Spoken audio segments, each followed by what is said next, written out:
Hi, I'm Shimelle Laine and I'm here for 2peasinabucket.com, and I'm here with the April edition of 4x6 Photo Love. Since it's the 4th month of the year, that means we're going to scrapbook 4x6 photos, and we're going to do that with a little bit of an interactive layout. We're going to have 3 photos on the front of the page, and then behind the title there's going to be just a little spot that opens up for an additional photo and more journaling space. This first layout is using the Cosmo Cricut upcycle range with lots of lovely pinks, grays, teals, and some yellow. And then we're going to walk through a second version of this layout. We're going to use the exact same techniques, but we're going to do it with different colors. We're going to use some black cardstock and some red and white polka dots. And we're going to use landscape photos so we can show how it will work this direction as well as this way. So I hope you'll join me this month and go grab 4x6 photos so you can take part. Here's the original layout, and there are 3 photos in the front, and then this section opens up to reveal the 4th photo. And we're going to start again, but we're going to use the black and red color scheme and 4 landscape photos. I'm going to start by arranging them in the right order so I can figure out how I want them to look. I've got 2 photos with people, and I've got 2 photos of just scenes, objects from the day. These are from my birthday party last year. And I've decided I'm going to do them so that they are diagonal. So the 2 people pictures will be on one diagonal line, and the other 2 will be the things that are just atmosphere, no people. And I'm just going to go ahead and stick these straight down on the layout. I'm adhering them to a sheet of dotted Swiss cardstock by Basil Basics, and they're just, because they're 4x6 prints, that means they're going to go all the way across the 12x12 paper. So I'm just adhering 3 of them straight to the background.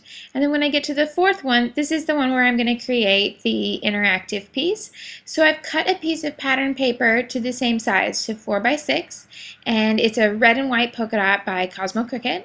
And I'm just adding some black ink to the edges. I always get a question about what I use to put the ink on. It's the ink applicator tool by Ranger, and with a foam base. And I just have a different piece of foam for all the different colors that I use. And I find it way, way easier to apply ink that way than trying to take the ink pad directly to the pattern paper. For the top of this arrangement of photos, I'm going to use the same pattern paper and a strip with a border punch. So I'm just using the Fiskars Upper Crest border punch on this layout. You can use any border punch, or you can keep a straight line, but you want to trim a row or a border to use at the top of the photos. So with that punched and trimmed, I'm just going to add ink to this in the very same way. And then I'm going to go ahead and adhere this straight to the background so that it's flush with the top of the photographs. I'm using American Crafts This to That adhesive. They do 3 different runners in this collection, a solid, a dot, and a strip. And you can get a pack that has 1 of each, and you can give them a try and see which one you like best. Now, this is the interactive section. You need to cut a piece of cardstock that's going to be big enough for your photo, and I cut mine so it's ever so slightly bigger than the 4x6 photo or the 4x6 pattern paper. So it's about 6 1/4 inches across and 8 1/4 inches tall. And then it's folded in half so that it's just ever so slightly bigger than the 4x6. And I'm adding ink to this in the same way just so everything can match. I cut this from gray cardstock, and then we're going to add the pattern paper to the front and the photograph inside, which leaves us 1 panel left for journaling and embellishment.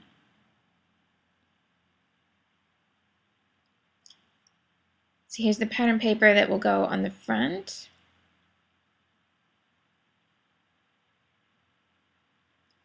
And then this interactive card is just going to be stuck right to the background. So I put plenty of adhesive on the back, and then I add it straight to the page. If your albums are handled quite a lot and lots of people look at your albums, you can use some really, really super sticky tacky tape type adhesive or even wet glue if you're worried about these pieces coming loose. If your pages are just looked at by grown-ups and people who tend to be gentle, then you can just use your regular adhesive. It's no trouble. And then we're going to add the final photo inside. And that's just the same thing, normal adhesive, press it down, and then when you fold this over, you'll have the space here on the front where we're going to create the title. I'm also going to add a little bit of a border below the photo, below the block of the 4 pictures, and I found this plaid that's quite apt for the lumberjack theme, which is an older October afternoon paper called Sundowner Motel, and it has this kind of lumberjack plaid on the back. I'm just cutting a strip and adding it to the bottom of the page. If you go right over the top of that tiny little edge of the interactive card, that'll give you that little bit more stability to keeping it on the page. And then I'm going to start to embellish my title block there on the front. I'm starting with a journaling card from Jenny Bolin, and I'm going to just place it off center. And then I'm going to use some stickers, this lovely swirl from Echo Park. That's from the Just for the Record collection. And that is super easy, just peel it off and stick it on, and that way I've got some movement in here between the plaid, the polka dot, and the journaling box. So add that just by sticking it down, and then I also want to use that same sticker sheet for a border piece that's going to overlap that plaid paper that I added at the bottom of the page. It's just a large dotted scallop in black. And that's going to go right below the photos. Again, that's going over the top of the interactive piece, so there are more layers holding that down, just keeping everything nice and secure. Plus, I like it when you can't see the edges where the papers come together, so that's why I add extra stickers. So now I've got a nice place to add my title, and I'm going to do that with Thickers by American Crafts. I've got some black foam thickers that are glittery. And then I have some new chipboard thickers that are a very thin, boxy font that's from their new Classics collection. Both of the alphabets are in black, but they come in multiple colors, so you can choose something that's more suitable if you would like a little bit more color in your layout. When I create my titles, I always like to start at the end of the word and work back if I want the title to be lined up with that edge of the page.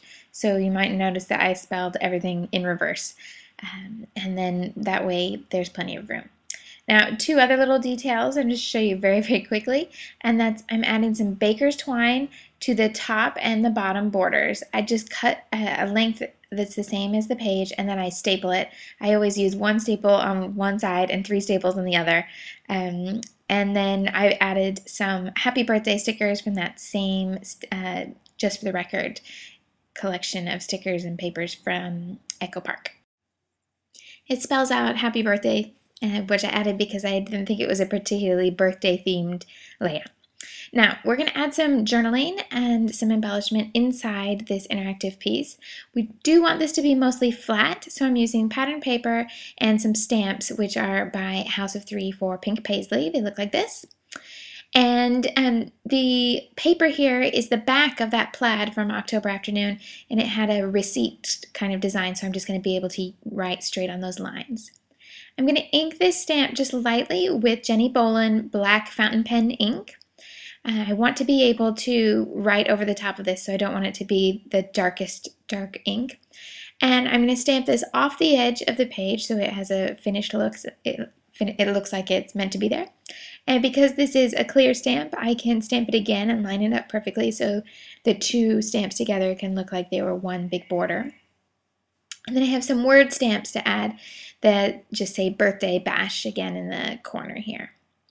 The red die cut piece is from Cosmo Cricket's accent sheet in the Social Club collection, and most of that collection is multicolored, but I've just picked the 2 pieces, the red and cream polka dot and this red die cut, that don't have any other colors because they have it with navy in that collection, and I wanted to use it with black with this layout.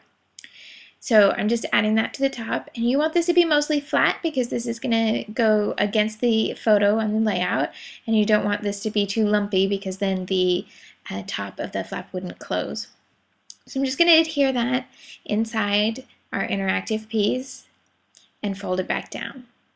Then I want one little detail to make it a bit more obvious that this piece lifts up from the layout, and I'm going to use the baker's twine for that too. It's essentially going to be like a little pull tag, and I just create it by taking a length of baker's twine and wrapping it around my finger a few times so it makes a circle. I'll show you that one more time. So you just take the length and run it around your finger and then hold it in place. So now you have a circle of the baker's twine. I'm going to put that at the bottom of the journaling box and staple it into place. This little bit of twine will sit on the outside of the layout and just give a little indication that there's something underneath. You can also add a little tag that says open or read me or anything else, but I like the matching twine with the borders and then this little rounded detail. Make sure your letters are all stuck really well, because the next step is that we're going to make a custom page protector that will work with this interactive layout. The first step is to put the page in the page protector that you're going to use, and then you'll need something blunt like a popsicle stick, a lolly stick, or a rub-on tool, and you're going to make a line right against the fold of the element. So I'm just making a crease in the page protector at the top of this folding piece. And then I'm going to remove the layout from the page protector. And you'll be able to see here that the crease stays in the page protector as a little mark. Then I'm going to put some spare cardboard inside the page protector and cut where I drew that line. I'm going to cut that with scissors or a craft knife. I'm really not very good with a craft knife, so I just use scissors and go very slowly. You could also use a ruler and a craft knife or rotary cutter. The point is that you just want to cut through one layer. You don't want to cut through the front and the back of the page protector. So that's why we put the cardboard inside. Then we can put the page back in the page protector and just very carefully take the piece that's going to sit on the outside of the page protector and feed it through this opening. It will be a little bit fiddly, but once you get the top element here of the interactive section on the top of the page protector, then it will just stay on the outside and the page will stay in place. That way it's nice and easy for people to read as you turn the pages of your album. You can do this exact same technique with a portrait layout, but keep in mind that it's much more difficult to feed the opening through. So you're going to want to have less detail on top because the interactive piece is going to have to bend a bit more to go through the page protector. Thanks for joining me this month. I hope you will check out the class at 2Ps and have a look at all the different layouts that have been created, and join me next month for more 4x6 photo love at 2psinabucket.com.